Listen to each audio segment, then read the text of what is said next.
waxay tahay diinte iyo sharciye ku baneeyay nin koo horta nin ajaanibka ah inuu korkaaga taataabto sariir ma wadaagin lagu laakiin wax kale waa sameeyay waa dareemi kartaa dad waaweynatiin dadka daawanaya diinte iyo shariicade iyo dhaqankee ku baneeyay nin ajaanibka ah inuu korkaaga taataabto mootiin horta salaanta xataa nin ajaanibka ina salaantiisa xataa ay dambi tahay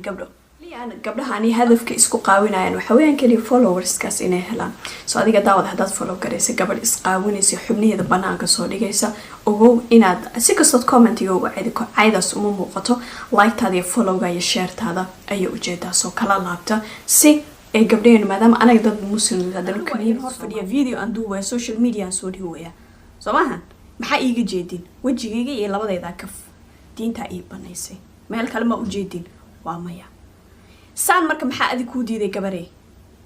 ma waxa u mudaa inaad nin ku soo xiro gelinaysid xubnahaaga meel kamida oo tustay mise qosolkaaga oo si ku soo xiro gelin kartid nin waxaas because ninka maanta adigoo sidaas ku arkay ma laga yaabo inuu mustaqbalka rabo ma laga yaabo inuu ku guursado because wuxuu kugu falaynaa waxay tahay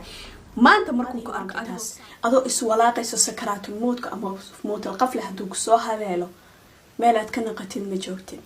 videogaas marka aad post garaysay hadii aad adoo ka saarin aad dhimatid ma ogid miyaa inaad cadaab ku mutaysanayso okay waxa kaloon gooni u la hadlay dadka TikTok ku jira ee commentiyada u qoraya dadka